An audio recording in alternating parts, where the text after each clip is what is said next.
Thank you. The renowned personality that has been mentioned several times over the duration of Ta'bir is our very own keynote speaker, Mr. Abdullah Jamal. It is with great pride and admiration that we welcome Mr. Abdullah Jamal, our keynote speaker for the day. He is a star in the realm of Model United Nations with a distinguished career as a news broadcaster at Sama News and a background in international relations from Karachi University. Abdullah Jamal's journey is one of brilliance and accomplishments. Kindly, Mr. Abdullah Jamal, come up on stage and accept your token of appreciation and give a few words of your thoughts.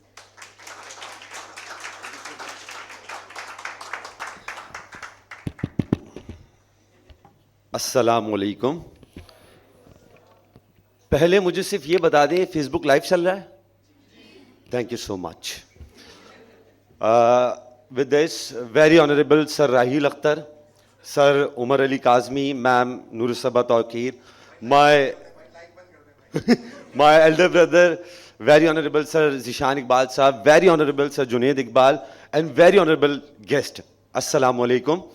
اچھا بھائی, چونکہ میں آج کی note speaker ہوں اور تقاریر میں نے سنی نہیں ہے. فیس بک لائیو کا فائدہ یہ ہوتا ہے کہ آپ لیٹ بھی آئیں فرق نہیں پڑتا, راستے میں دیکھتے رہتے ہیں کون تقریر کر رہا ہے کون نہیں کر رہا ہے. اگست کا مہینہ ہے اور اگست کے مہینے میں پاکستان میں ایک شاہ رخ خان مافیا بڑی ایکٹیو ہوتی ہے جو یہ کہتی ہے یہ مت سوچو کہ ملک نے تمہیں کیا دیا, تم یہ سوچو تم نے ملک کو کیا دیا. 17 موبائل, ایک ہونڈا سٹی گاڑی, ایک پلاٹ پر قبضہ, اور کیا کیا دوں میں, اس کے علاوہ بچتا کیا ہے. میں ہمارے ملک کا مستقبل اتنا ہی محفوظ ہے جتنے آپ کے موبائل فون محفوظ ہیں, اور جن علاقوں میں موبائل فون محفوظ ہیں پاکستان انہی کا ہے, باقی آپ سمجھدار ہیں. اچھا وہ میں ایک 9 مئی کے بعد پاکستان میں ایک فیس بک لائیو ہے. 9 مئی کے بعد پاکستان میں ایک ادارہ بہت ہی ایکٹیو ہوا. ملک کی بقا و سلامتی, انتھک محنت, مصروف, دن رات وہ ادارہ کام کر رہا ہے اور ہم اس ادارے سے محبت بھی بہت کرتے ہیں. آپ وہ ادارہ نہیں سمجھیں جو آپ اس وقت سمجھ رہے ہیں. میرا مقصد پاسپورٹ آفس کا ہے. روزانہ کی بنیاد پہ 40,000 پاسپورٹ, یعنی مہینے میں 12 لاکھ پاسپورٹ, یعنی سالانہ 1,44,00,000 پاسپورٹ. پاسپورٹ کیٹی بندر سجاول کے لیے تو بنتا نہیں ہے, پاکستان سے باہر جانے کے لیے بنتا ہے. اب اس میں وہ نوجوان ہیں, میں شکر کرتا ہوں سوشل میڈیا کا, اور پاکستان میں اتنی اپورچونٹیز ہیں کہ ماشاءاللہ میسٹرز لڑکے آج کل چپس کے ٹھیے لگا رہے ہیں. کیا پروموشن ہے. ایک بیچارہ MBA لڑکا, with all due respect please, nothing personal, میں کسی بھی لیول پہ آپ کو مایوس کرنا نہیں چاہ رہا, کیونکہ میں بچپن سے پر امید ہوں کہ یہ ملک صرف امید پر ہی قائم ہے اور آگے. اچھا فیس بک لائیو ہے, میں بار بار مس کرتا جا رہا ہوں. فیس بک لائیو ہے, بچوں کا مستقبل بھی ہے. اچھا جی چلیں باقی بات بعد میں کرتے ہیں. منر سوسائٹی نے ڈیکلیمیشن کرا دیا, اسی پہ ان کے لیے تالیاں بجاتے ہیں. That is a wonderful job. ٹھیک ہے, آئی کین ایزیلی ایکسپیکٹ, اور آئی اپولوجائز ٹو دا ججز کہ شاید منر سوسائٹی نے فرسٹ ٹائم ڈیکلیمیشن کرایا ہے, تھوڑا سا کوالٹی میں اونچ نیچ ہو سکتی ہے. نہیں تھی. This is the best compliment for all the debaters. Wonderful, that's really happy to know. اور ہمیں سکھایا یہ تھا کہ سچ بولنا ہے. ہمیں تقاریر میں باغی بنایا. 9 مئی کے بعد PTI نے ہم سے باغی ہونے کا حق بھی چھین لیا. اب اگر سچ بولیں تو PTI کے بن جائیں, جھوٹ بولیں تو نون لیگ کے بن جائیں, اور اگر پینے پلانی والے پارٹی کے ہوں تو بندہ سندھ میں ویسے ہی پریشان ہو جائے, کہیں کا نہ رہے. بندہ کرے تو کیا کرے, صرف پتنگ کو دیکھتے رہے. پتنگ بھی 4-5 حصوں میں بٹ گئی ہے. ایک پتنگ بہادرآباد میں گری, ایک عزیز آباد میں گری, ایک نالے میں جا کے گری, ایک گٹر میں جا کے گری. خیر سب کچھ بٹ گیا. ہم جائیں تو کہاں جائیں, ہمارے پاس کچھ نہیں بچا. ماشاءاللہ اختیار ہمارے پاس اتنا ہے, آزادی اتنی ہے. معذرت کے ساتھ, آپ نے نور صبح بہت اچھا لفظ استعمال کیا تھا, فریڈم اینڈ انڈیپینڈنس. جب آپ فریڈم دیتے ہیں نا, معذرت کے ساتھ, جب آپ فریڈم دیتے ہیں لوگوں کو, تو پھر گلگت میں جلوسوں کی حفاظت سنی کیا کرتے ہیں. لیکن جب آپ وہ فریڈم چھین لیتے ہیں تو کراچی میں پھر 9-10 محرم کو آپ شیعہ سنی پر سوشل میڈیا پہ لڑتے ہیں. یہ ہوتا ہے آزادی چھیننا, یہ ہوتا ہے سوچ سلب کرنا, ضبط کرنا. خیر, فیس بک لائیو ہے, میں بار بار بھول جاتا ہوں. کل ایک ہوٹل پہ بیٹھا ہوا تھا, اس ہوٹل پہ 4 لوگ یہ کہہ رہے تھے کہ ہمارا دشمن ملک بھارت کتنا آگے نکل گیا ہے. لفظ پہ غور کیجیے گا, دشمن ملک بھارت, مجھے اس جملے پہ اچھی نوکری بھی مل سکتی ہے. اچھا, اس ہوٹل پہ 4 لوگ یہ بات کر رہے تھے ہمارا دشمن ملک بھارت کتنا آگے چلا گیا. اسی ہوٹل پہ 4 سیٹوں پہ 4 نوجوان بیٹھے ہوئے تھے. برا نہیں مانیے گا جو میں بات کرنے جا رہا ہوں, یہ کل کا واقعہ ہے. وہاں ایک رکشے والا اترا, 4 لوگ یہ کہہ رہے ہیں کہ بھارت کہاں پہنچ گیا ہے, اور 4 لوگوں نے رکشے والے کو دیکھا اور یہ کہا یار اس کا ناڑا لٹک رہا ہے. معذرت, ایگزیجریشن نہیں ہے, مبالغہ رہی نہیں ہے, کیونکہ ابھی قوم کو نگراں حکومت میں انٹرسٹ نہیں ہے. علی سیٹی یہ تھا, وہ مغل نہیں تھا. علی سیٹی کے ابو کو پتا ہے علی سیٹی کی اب کوئی نسل نہیں آئے گی. او بھائی, تم انٹر میں فیل ہو گئے, تم نے زندگی میں نوکری نہیں کی, تم آگے نہیں بڑھے. علی شیٹی وہ ہے. اچھا وہ کیا ہے؟ یہ وہ ہے جو آپ کے ذہن میں بچپن سے ہے, یہ کوئی نئی چیز نہیں ہے. بہت معذرت کے ساتھ کہنا چاہ رہا ہوں, اور مستقبل روشن اس لیے ہے ٹک ٹاک آنے کے بعد سے میں بہت پر امید ہوا ہوں. ٹک ٹاک نے قبرستانوں کو آباد کر دیا ہے. پہلے وہاں فاتحہ پڑھنے جاتے تھے, کیمرہ نہیں نکالتے تھے, لیکن ٹک ٹاک کی بدولت ماشاءاللہ مردے کا چہرہ آپ لائیو دیکھ سکتے ہیں, 30 سیکنڈ میں دیکھ سکتے ہیں, چہرہ دیکھ کے بتا سکتے ہیں نیک تھا, بد تھا, جنت میں جائے گا, دوزخ میں جائے گا, ہنس رہا تھا, رو رہا تھا. ایفیکٹس بھی بہت زیادہ ہیں. ہمارا مستقبل بالکل محفوظ ہاتھوں میں ہے, بہت اچھے ہاتھوں میں. سر وہ شعر کیا ہے؟ نہیں مایوس کشتے, ہاں راہیل بھائی, نہیں مایوس اقبال اپنی کشتہ ویرا سے, آگے کیا ہے؟ ذرا نم ہو تو یہ مٹی بڑی زرخیز سے داخل. اب زرخیز مٹی پہ تو ڈی ایچ اے بن گیا ہے, زرخیز مٹی پہ آپ کا بحریہ ٹاؤن بن گیا ہے. اب اس زرخیز مٹی پہ کون ترقی کرے گا؟ خیر, میں بار بار بھول جاتا ہوں, فیس بک لائیو ہے, میں کی نوٹ اسپیکر ہوں, ہیومرس اسپیکر نہیں ہوں آج, معذرت کے ساتھ. لیکن آخری بات کہہ کے میں چلا جاؤں گا, کیونکہ مجھے 14 اگست کی ریکارڈنگ کرنی ہے. میرے چینل نے کہا ہے تمہارا دل جتنا سیاہ ہو 14 اگست کو ہرا کرتا پہنے ہوئے, تم جیسے بھی ہو 14 اگست کو تم نے ہرا کرتا پہننا. جنید بھائی آپ سے معذرت کے ساتھ, آپ بھی 14 اگست کو ہرا پہنے ہوئے ہوں گے, معذرت کے ساتھ. جتنی مایوسی ہے, جتنی پریشانیاں ہیں, سب کچھ ہے, ٹھیک ہے. بچپن میں ہم نے سنا تھا ہماری 2 ماں ہیں, ایک اصل ماں, دوسری وہ ماں جس پر ہم رہتے ہیں, جس پر بستے ہیں, ٹھیک ہے. بچپن میں نے اپنی ماں کو ہمیشہ نوالا منہ میں ڈالتے دیکھا ہے, اور شاید دوسری ماں کو, میرے نزدیک شاید میں نے نوالا چھینتے دیکھا ہے. شاید پہلی ماں کو میں نے چھت فراہم کرتے ہوئے دیکھا ہے, شاید دوسری ماں کو میں نے چھت چھینتے ہوئے دیکھا ہے. شاید پہلی ماں کو میں نے اپنے لیے جان دیتے ہوئے دیکھا ہے, شاید دوسری ماں کو میں نے لوگوں کی جان لیتے ہوئے دیکھا ہے. لیکن میرا ایک سوال ہے, جیتے تو وہ بھی ہیں جو یتیم ہوتے ہیں, تو کیا وہ اپنی ماں کو گالیاں دینا شروع کر دیں؟ جیتے تو وہ بھی ہیں جن کے سر پہ کوئی نہیں ہوتا, تو کیا صرف تنقید کا بازار کھول لیں؟ میں مانتا ہوں میرا ایک دوست سعودی عرب گیا عمرے پہ یہ دعا کرنے کہ اللہ پاک مجھے کینیڈین امیگریشن آسانی سے مل جائے. لیکن کیا اس وقت جو مایوسی ہے, اس وقت نا امیدی ہے, اور وہ نا امیدی جو خاص طور پہ ڈیجیٹل میڈیا کے ذریعے پھیلائی جا رہی ہے, کیا اس کو سچ مانتے ہوئے ہم لوگ کام کرنا چھوڑ دیں, مشکل حالات کا سامنا کرنا چھوڑ دیں؟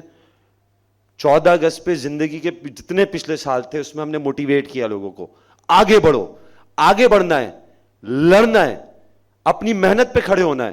لیکن وہ بچے اب شاید کبھی کبھار ہم سے سوال آ کے پوچھتے ہیں, آپ نے ہم نے بیوقوف بنایا تھا, آپ تو کہتے تھے میسٹرز کے بعد مستقبل روشن ہوگا, آپ تو یہ کہتے تھے ایمانداری سے آگے چلو تو کام اچھے ہوں گے, میں تو اپنے گھر بھی لیز نہیں کرا پا رہا بغیر رشوت کے, میں تو لائسنس بھی نہیں بنوا پا رہا, سڑک پہ مجھے روک لیتے ہیں, مجھ سے رشوت بھی لے لیتے ہیں, مجھے شناخت ملنے میں 12 گھنٹے نادرا آفس کے باہر کھڑا ہونا پڑتا ہے, اور اس شناخت کے لیے مجھے اپنی یا تو پاہج ماں کو بھی لے جانا پڑتا ہے یا بھائی جو دوسرے ملک میں اس کو بھی لانا پڑتا ہے. آپ نے تو ملک کے بارے میں کیا کہا تھا, لیکن میرا ملک تو الگ ہے. لیکن بھائی کیا کریں, what other option do we have? بات تو یہ ہے نا, Canada that is fine, Canada, Australia, UK بہت اچھے آپشن ہیں, لیکن میں ابھی بھی جانتا ہوں کہ میری موٹیویشن پاکستان میں رکنے کی صرف ایک ہے. پوچھیں کیا؟ دیکھیں یہاں پر 3-4 لوگ مجھے جانتے ہیں, بڑی اچھی طرح جانتے ہیں. 17 سال سے میں الیکٹرانک میڈیا میں ہوں. اگر الیکٹرانک میڈیا پہ میں پیسے لیتا نا تو آج میرا نام بہت بڑا ہوتا. الیکٹرانک میڈیا پہ اگر میں کسی سیاسی جماعت کی پارٹی بنتا نا, میں بہت بڑا ہوتا. اگر میں کسی ادارے کا چمچہ بن کے ٹی وی پہ بیٹھ کے ان کی تعریفیں کرتا نا تو میں بہت ہوتا. یا بہت معذرت کے ساتھ اگر میں ٹی وی پہ بیٹھ کے ناکام عامل لیاقت بھی بن جاتا, معذرت کے ساتھ میں ٹی وی پہ بیٹھ کے ناکام عامل لیاقت بھی بن جاتا تو میں بہت کامیاب ہوتا. اگر مشکلات کا سامنا ہے تو اس کا مطلب ہے آپ سچے ہیں. اگر آپ آگے نہیں بڑھ پا رہے ملکی مسائل کی وجہ سے, اس کا مطلب آپ سچے ہیں. کیا آپ کے والدین نے آپ کو یہ سکھایا تھا کہ مشکل آئے تو حرام کمانا شروع کر دینا؟ کیا آپ کے والدین نے آپ کو یہ سکھایا تھا کہ جب مشکل وقت پڑے ملک پہ تو چھوڑ کے چلے جانا؟ ویزا لگ جائے وہ الگ بات ہے, اس میں کوئی پرابلم نہیں ہے, نو ایشوز, گو ہیڈ, جائیں چل کریں, پارٹی کریں. لیکن کیا انہوں نے یہ کہا تھا کہ جب بھی مشکل آئے, مشکل حالات آئیں تو چھوڑ دینا؟ کیا آپ اپنے والدین کو مشکل حالات میں چھوڑتے ہیں؟ کیا غربت میں چھوڑتے ہیں؟ اور اس ملک میں جہاں پر اسپیشلی خواتین شانہ بشانہ ہمارے ساتھ کھڑے ہو کے نہیں بیٹھ کے ترقی کر رہی ہیں, ہم انہیں کھڑا ہونے نہیں دے رہے. تم بیٹھی رہو, تمہارا کام آگے بڑھنا ہے ہی نہیں, اٹھنا نہیں, گھر پہ ریلیکس ہو کے بیٹھو. تو ایسے ملک میں مایوسی ہوتی ہے, اسٹریس ہوتا ہے. ابھی آپ کارڈیو چلے جائیں, کارڈیو میں زیادہ تر لوگوں کو جو ہارٹ اٹیک ہو رہا ہے وہ اسموکرز نہیں ہیں.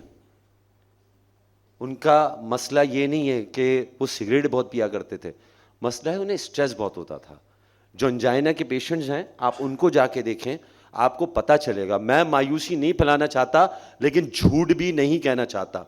اگر میں آپ سے انصاف کی, سچ کی بات کروں گا تو یہ حق بتاتا چلوں کہ عدالتوں میں لوگ 10 سال 15 سال, بالکل حق بات ہے, اپنی زندگی برباد کر دیتے ہیں. ہم نے دیکھا ہے لوگوں کو جیل میں کہ مر گئے, 2 سال بعد ان کو رہائی ملی کہ وہ بے گناہ تھا. 17 سال تک جیل میں بے گناہ رہا, 2 سال بعد رہائی ملی, مر گیا. ایکسیپشنل کیسز نہیں ہیں, these are very common cases. اور اگر آپ کو کوئی یہ کہتا ہے کہ آپ سے محنت سے, لگن سے اس ملک میں ترقی کر سکتے ہیں تو کر سکتے ہیں, لیکن وہ محنت دوسری ہے. بالکل ود آل ڈیو ریسپیکٹ, جن کے پروفیشنز اچھے ہیں, جو ویل آف ہیں. دوسرا آخری بات کہہ کے پھر میں چلا جاؤں گا, بہت دیر ہو رہی ہے اور فیس بک لائیو بھی چل رہا ہے.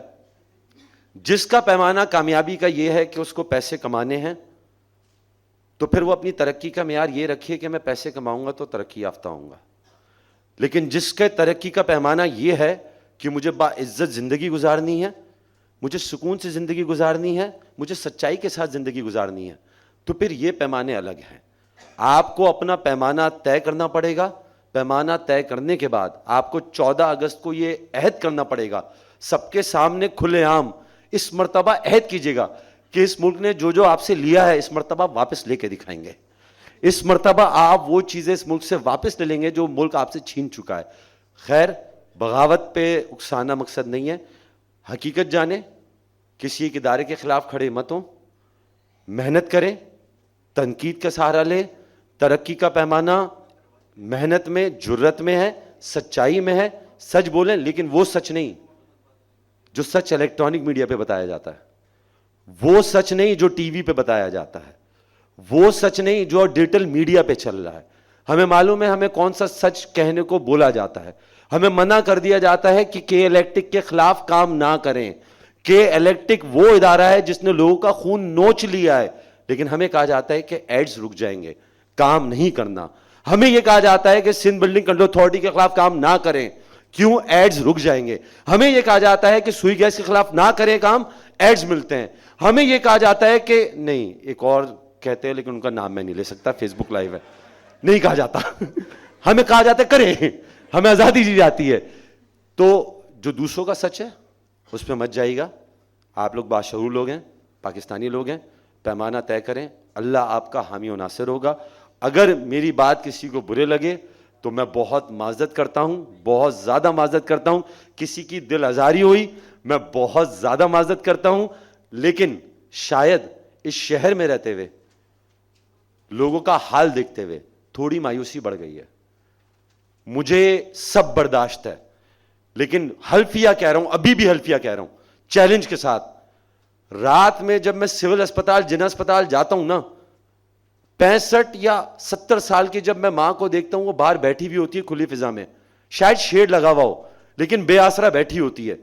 بڑا مشکل ہوتا ہے میرے لیے اس وقت موٹیویٹ ہونا, بڑا مشکل ہوتا ہے اس وقت اس ملک سے محبت کرنا, کیونکہ میری بھی ایک ماں ہے. شاید اس پر یہ وقت نہیں پڑا, لیکن کسی پہ تو پڑ سکتا ہے. آپ میں سے کسی پہ پڑ سکتا ہے, اس شہر میں کسی پہ پڑ سکتا ہے. تھانوں کے باہر ہم نے لائنیں دیکھی ہیں, بڑی ناانصافی دیکھی ہے.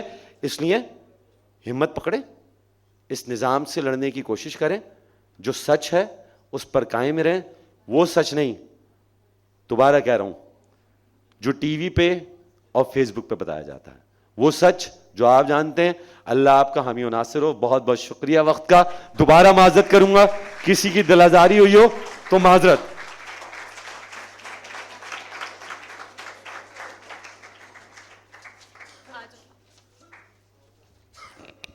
Thank you, Mr. Abdullah Jamal, for those wonderful words. We really appreciate your presence today at Tabeer. Tabeer would have been incomplete without you. Please come up on the stage and accept your token of appreciation.